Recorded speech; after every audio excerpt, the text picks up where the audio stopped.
لے لی یا کسی نے سنا کہ کوئی مرنے والا تھا، موت آ رہی تھی، لیکن ڈاکٹروں نے مل کر کے اور اس تمام ٹیکنالوجی نے مل کر کے، سائنس کی ترقی نے مل کر کے ایک انسان کو زندہ کر دیا کہ اسے مرنے ہی نہیں دیا۔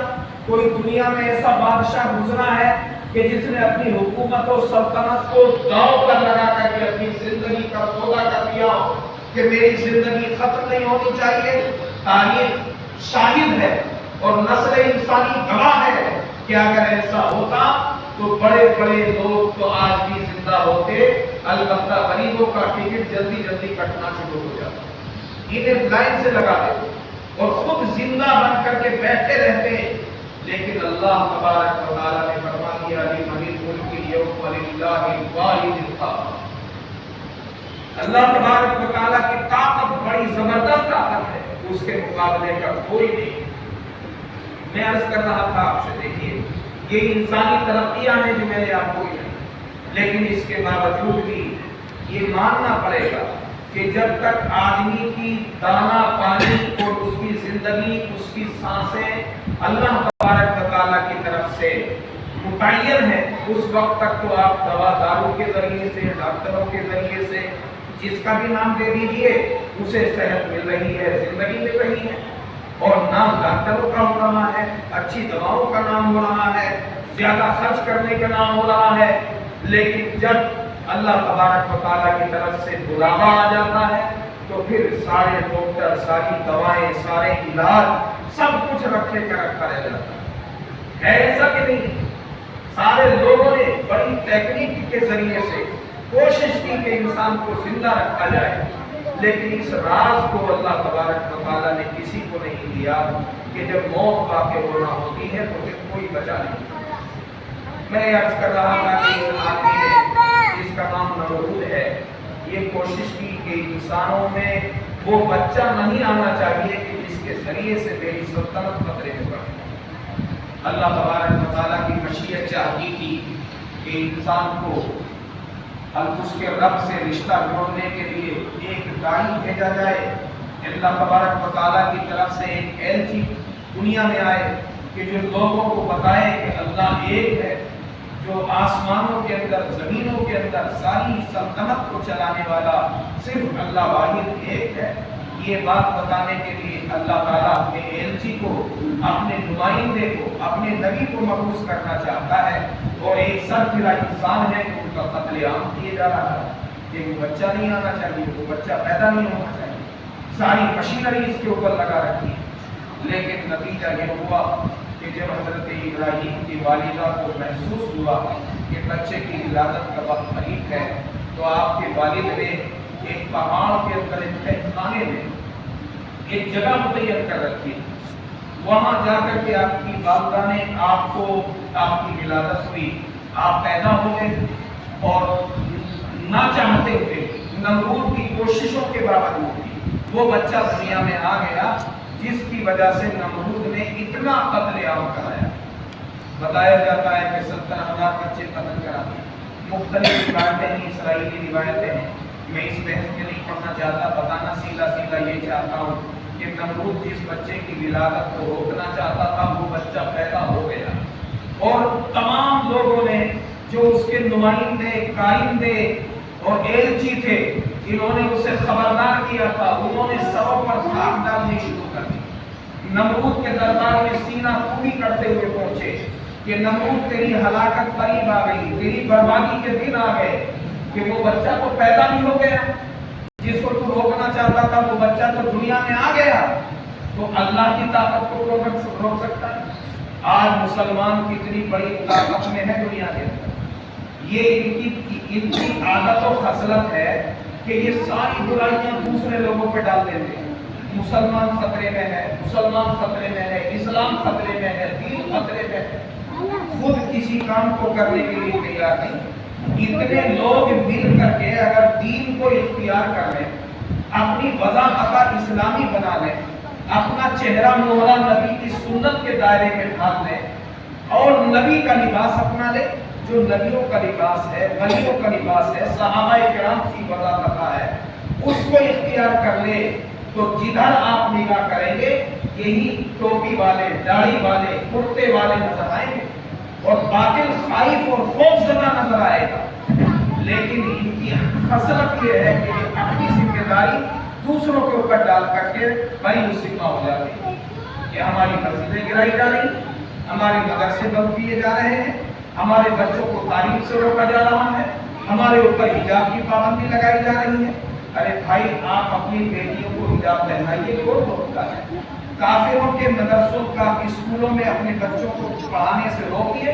آپ کو کس نے مجبور کیا ہے؟ آپ اپنے مدرسوں کو مضبوط کیجیے، آپ کو کون روکتا ہے؟ لیکن تمنا یہ ہے کہ بچہ عیسائی تعلیم حاصل کرے، عیسائیوں کے اسکولوں میں پڑھے، ان کی وضاحت اپنائے، ان کے جیسا لباس اختیار کرے، ان کی جیسی ہماری بیٹیاں پینٹ شرٹ میں نظر آئے، انگلش بولیں، اور پھر اس کے بعد میں شکوہ یہ ہے اسلام مٹ رہا ہے، اسلام ختم ہو رہا ہے۔ اللہ کے نبی نے فرمایا کہ یہ جو اسلام ہے نا، یہ تو کبھی بھی مٹنے والا نہیں، یہ ہمیشہ باقی رہے گا۔ البتہ تم اپنی خیر مناؤ کہ تم جب اسلام کو چھوڑ بیٹھو گے تو اللہ تبارک و تعالیٰ تمہارے اوپر ایسا وقت لے آئے گا کہ تم مدد مانگو گے اور تمہاری مدد نہیں کی جائے گی۔ اور ابراہیم کو دیکھیے گا، ابراہیم خلیل اللہ کی ماں ان کو جو ہے غار میں پیدا کرنے کے بعد، پیدائش ولادت کے بعد میں ہمیشہ ایک مرتبہ ہفتے میں ان کے پاس جاتی، انہیں دودھ پلاتی، ان کی دیکھ بھال کرتی، اور اسی جگہ پر پتھر لگا کر کے غار کے اندر ان کو چھوڑ کے آ جاتی۔ یہ بچہ پیدائش کے بعد میں پرورش پانے گا، ایسی پرورش ہوئی کہ جو بچے ایک ہفتے میں جتنا پروان چڑھتے ہیں، یہ ایک دن میں اتنا پروان چڑھ جاتے ہیں۔ اللہ تبارک و تعالیٰ نے قدرتی طور پر ان کی پرورش کا انتظام کیا کہ ان کی جو انگلی تھی، شہادت والی انگلی، یہ اپنے منہ کے اندر لے لیتے تھے، دو انگلیاں منہ میں لیے رکھتے تھے، ایک انگلی سے شہد جاری ہوتا تھا، ایک انگلی سے دودھ جاری ہوتا تھا۔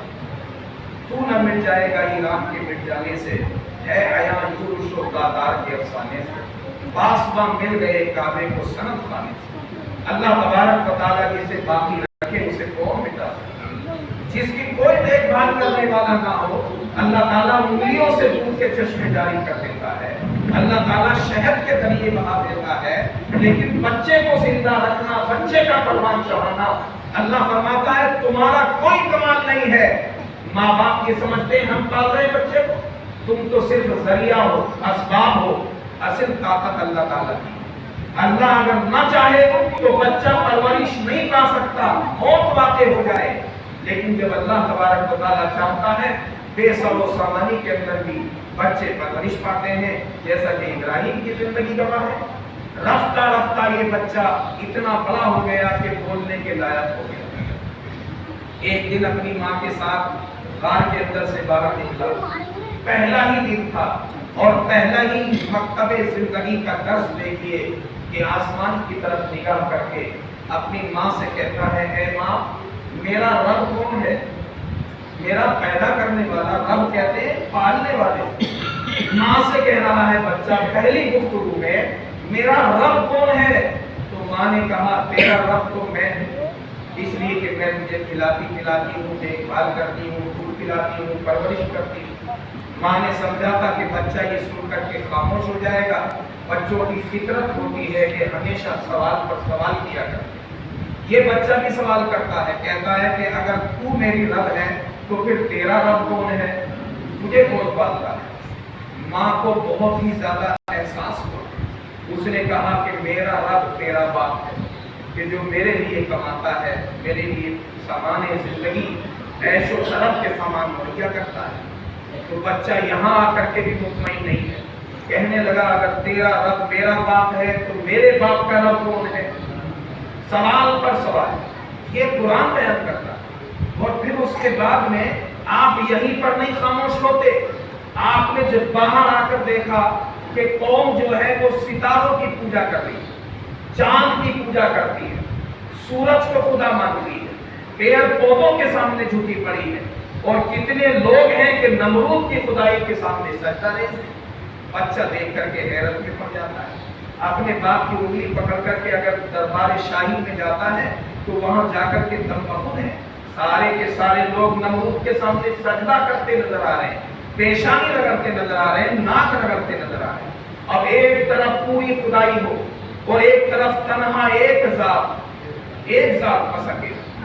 اقبال نے کہا تھا آج بھی ہو جو بڑا ہی سہیما پیدا، آگ کر سکتی ہے انداز گلستہ۔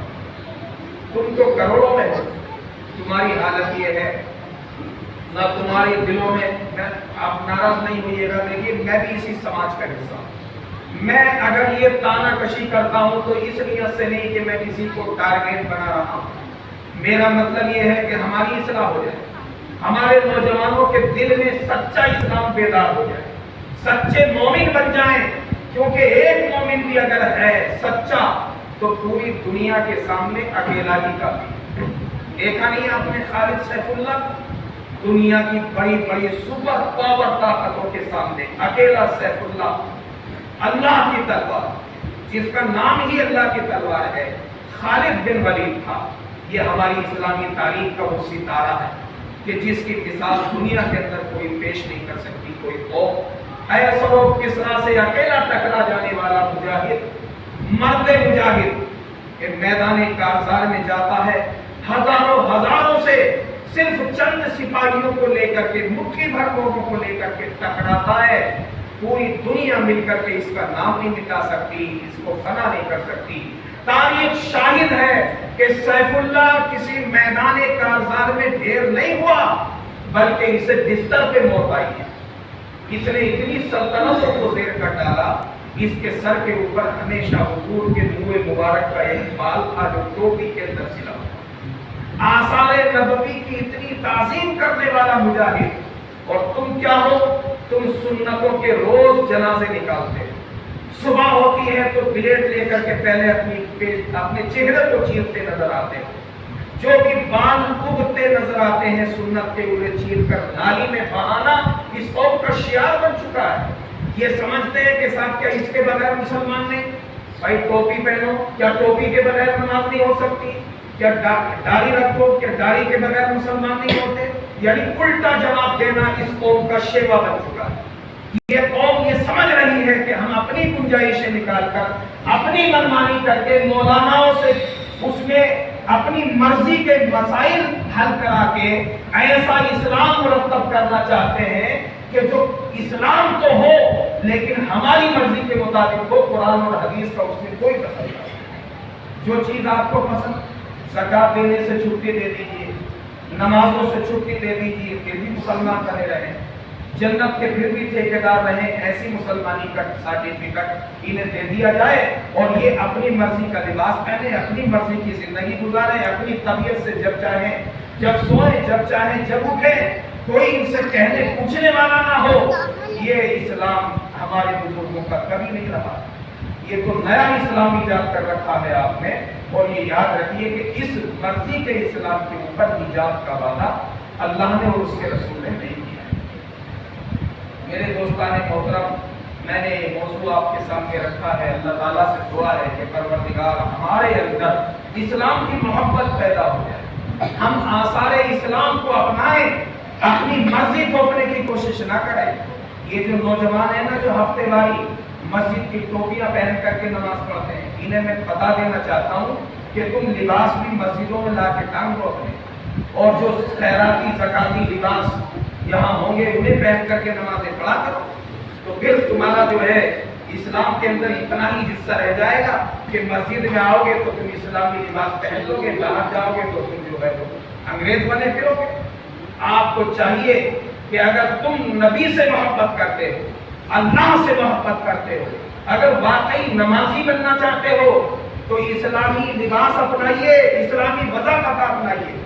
انما الاعمال بالنیات، اللہ تبارک و تعالیٰ نیتوں کو دیکھتا ہے، یہ بات بالکل برحق ہے، لیکن یہ دیکھیے کہ نیت بھی وہی سچی ہوتی ہے جہاں ظاہر اچھا ہوتا ہے۔ ظاہر خراب ہے، آپ نے باہر سے کسی برتن کو صاف نہیں کیا، گندگی لگی ہوئی ہے، اندر سے دھو لیا اور اس کے اندر آپ کو کھانا پیش کیا جائے، کیا آپ کھانا پسند کریں گے؟